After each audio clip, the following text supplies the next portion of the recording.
Give me your $120,000 inheritance, Evan. My sister needs a home. Those words still echo in my head, sharp and poisonous. My wife, Marissa, said them like it was the most natural thing in the world, as if my late aunt's life savings were just another item on her family's shopping list. I'm Evan Carter. Steve, people used to call me the peacemaker, though that's just a polite way of saying the doormat. For 6 long years, I've been married not just to Marissa, but to her entire family. Her father Norman, her mother Lydia, and especially her younger sister Bella, 29-year-old dreamer who changes careers every 3 months and expects the world to fund her next fantasy.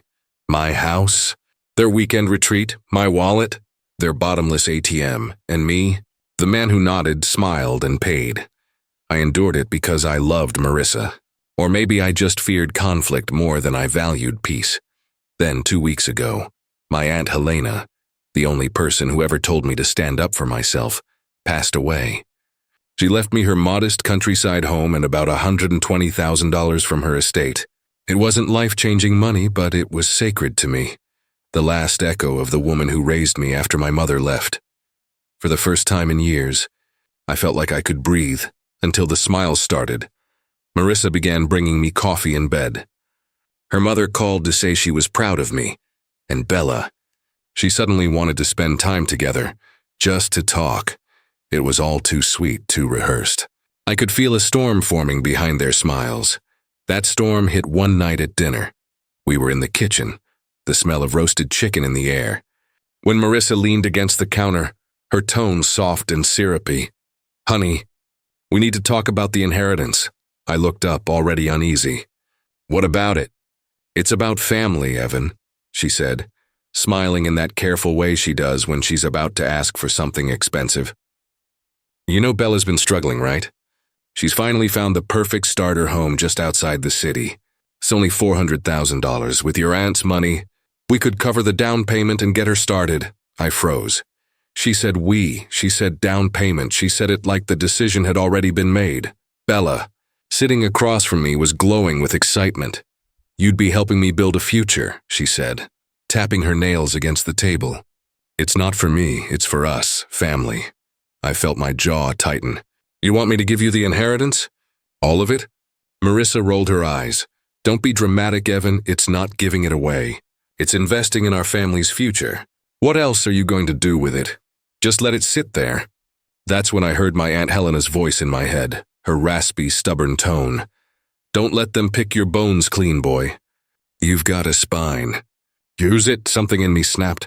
The years of quiet humiliation, the endless brunches, the 1,000 tiny cuts, they all boiled into one calm, icy decision. I smiled. It felt unnatural, like my face was cracking apart.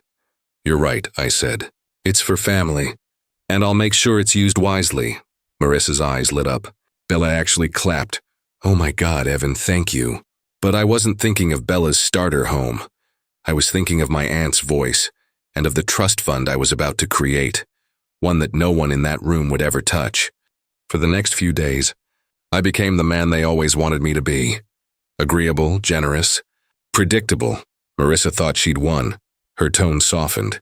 Her kisses grew sweeter. Her texts started with "love you" again. Even Norman and Lydia treated me like a hero who'd finally understood the value of family. I played along, because that's what you do before a storm. You let the air go. Still, I told them I'd meet with my lawyer to set up the transfer. Bella nearly squealed through the phone. She sent me photos of pastel-colored houses with captions like, "Manifesting my dream." I smiled at every message. I even helped her pick one, a charming 2-story with a blue door and a yard she didn't deserve. Meanwhile, I met my lawyer, James, and laid everything out. "She's your wife." "Evan," he said carefully, "you sure you want to play it this way?" I looked him dead in the eye. "She stopped being my wife when she tried to sell my aunt's memory." James exhaled and nodded. "Then let's do this right." Together, we drafted a trust, the Helena Carter Foundation, dedicated to funding art scholarships for underprivileged kids. The kind of thing my aunt would have loved. Every cent of the inheritance was moved there, untouchable. The next night I cooked dinner, her favorite pasta, soft music, candles. Marissa thought I was celebrating her victory. In a way, I was. So, she said between bites, "Did you talk to the lawyer?" I smiled. "All set. Everything's being transferred." Her face lit up. "Oh, Evan, I knew you'd do the right thing." She jumped up and hugged me, her perfume sweet and suffocating. "The right thing," I whispered back, "always finds its way." When she called her parents later that night, I stood by the door listening to her voice. She sounded proud, triumphant. "Mom, he did it," she said. "By next week the money's ours." I watched her reflection in the mirror, glowing with greed, and for the first time in years, I didn't feel small. I felt powerful because this time the fool wasn't me. A week later, Marissa woke up humming. She wore her best dress, the one she saved for family occasions. It was signing day, the day she thought I'd hand over my aunt's inheritance to fund her sister's next fairy tale. Bella arrived first, with Lydia and Norman right behind her.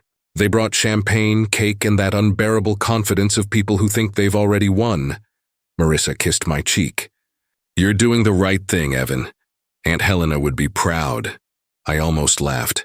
We sat around the dining table, the same one where I'd once been scolded for buying the wrong brand of wine. Now they were all smiles, waiting for the pen to drop. I placed a single brown envelope on the table. "This," I said, "is the official document. Everything's been handled legally through my lawyer."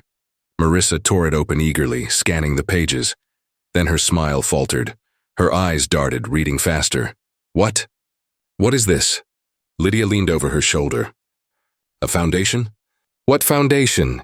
"The Helena Carter Foundation," I said evenly. "It's where every cent of my inheritance now lives.